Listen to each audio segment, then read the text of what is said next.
मित्रों, गायत्री मंत्र ही एक ऐसा मंत्र है जो व्यक्ति को इस संसार के माया मोह से मुक्त कर सकता है। कैसे कर सकता है, जानते हैं।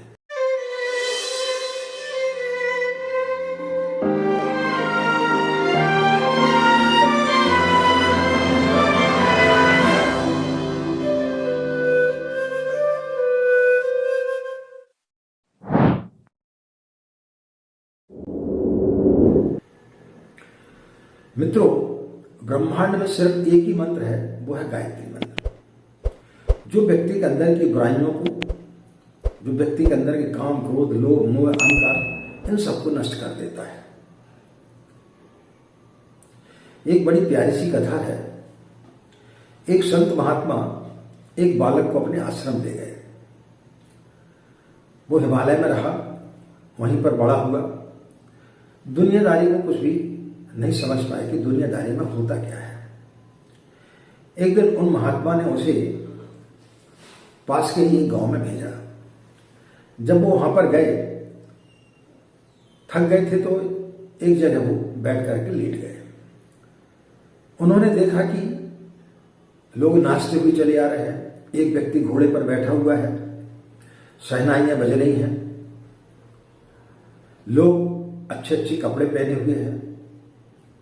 उन्होंने इस प्रकार का दृश्य कभी देखा नहीं था।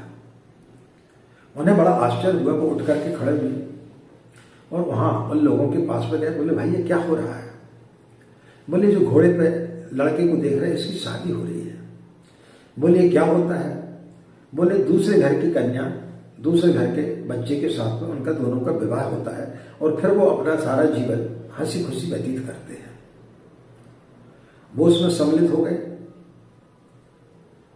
नाच गाना हुआ, बारात पहुंची, भोजन का कार्यक्रम चला। वो भी उस भोजन करने के लिए बैठ गए। उन्होंने अपने जीवन में कभी इतना स्वादिष्ट भोजन नहीं खाया था, इतना तीखा भोजन नहीं किया था, ऐसा लहसुन प्याज का कभी उन्होंने भोजन नहीं किया था। बड़ा सात्विक भोजन करते थे, लेकिन यहां तो सभी प्रकार का था। उन्होंने उस भोजन को ग्रहण किया और जब उनको नींद आने लगी तो कुआं की मुडेर पर, तो मुडेर रहती काफी चौड़ी रहती गांव में, तो लोग प्राय उस पर सो जाते थे। वो उस पर सो गए। जैसे वो सोए, उनकी नींद लगी तो उनको स्वप्न आया। उन्होंने देखा कि मेरी शादी हो रही है, लोग नाच रहे हैं, गा रहे हैं, घोड़ा बुलाया गया और वो घोड़े पर बैठने लगे। लेकिन भय के कारण वो घोड़े पर बैठ नहीं पा रहे थे, क्योंकि सही जीवन में वो कभी उन्होंने घोड़ा देखा नहीं, ना वो कभी घोड़े पे बैठे। तो स्वप्न में भी उनके अंदर उसी प्रकार का विचार आ रहा था कि वो घोड़े पर बैठ नहीं पा रहे हैं। और उसी घबराहट में उन्होंने करवट ली और वो धड़ाम से कुएं में जाकर गिर पड़े। जब किसी के गिरने की आवाज आई तो शादी का माहौल चल रहा था, लोग जाग रहे थे। लोग दौड़े और उनको निकाला। फिर लोगों ने उनका परिचय पूछा तो उन्होंने अपना नाम बताया। वो काफी प्रसिद्ध थे, लोगों में उनकी बड़ी ख्याति थी, लोग उनसे मिलना चाहते थे, लेकिन वो कभी हिमालय से नीचे आते नहीं थे। तो लोगों को बड़ी प्रसन्नता हुई। उन्होंने बोला, महाराज, हम सभी लोगों ने आपका बड़ा नाम सुना है, हम आपसे चाहते हैं कि आप हमें कुछ ज्ञान की बातें सिखाएं। वो कुछ देर तक मौन रहे। फिर उन्होंने बोला कि ज्ञान की बात तो ठीक है, लेकिन आप लोग इतनी देर से पूछ रहे हैं कि महाराज आप कुएं में कैसे गिर गए, तो सबसे पहले तो आपको मैं उस चीज को बताता हूं। बोले, मैं अपने गुरु आश्रम में, गुरुकुल में रहा। मैंने न कभी शादी ब्याह देखा, न मैंने कभी ऐसा स्वादिष्ट भोजन देखा, इतना तीखा कभी मैंने खाया नहीं। आज मैंने पहली बार इस भोजन को खाया। और जब मैं आप लोगों से मिला तो मेरा दिन भर ऐसा गया कि मैं भगवान की भक्ति करना भी भूल गया। मेरे जीवन का ये पहला दिन था कि मैं भगवान से विमुख हो गया। और जैसे मैं भगवान से विमुख हुआ और गरिष्ठ भोजन का मैंने सेवन किया, मैं मुडेर पर आकर के सो गया। और मैंने स्वप्न में देखा कि मेरी शादी हो रही है, और शादी हो रही है, मैं दूल्हा बना हुआ और मैं घोड़ी पर बैठ नहीं पा रहा हूं। और उसी उहापोह में मैंने करवट ली और मैं कुएं में गिर गया। तो बोले मेरे एक दिन में इतनी तपस्या करने के बावजूद भी एक दिन में इस भोजन को ग्रहण करने मात्र से, इस संसार में लिप्त होने के मात्र से मैं ईश्वर भजन भूल गया और मैं उस गर्त में जाकर के गिर पड़ा।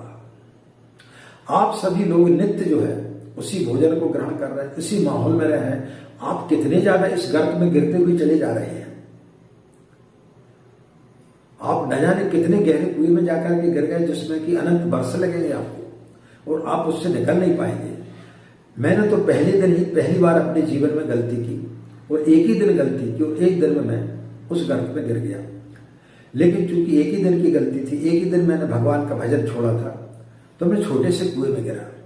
लेकिन आप लोग तो हर दिन गलतियां करते चले जा रहे हैं। आपको पता ही नहीं है कि भगवान ने मनुष्य का शरीर आपको किस लिए दिया है। तो उन्होंने पूछा कि महाराज इनसे हमें मुक्ति कैसे मिले, इसका हमें ध्यान दें।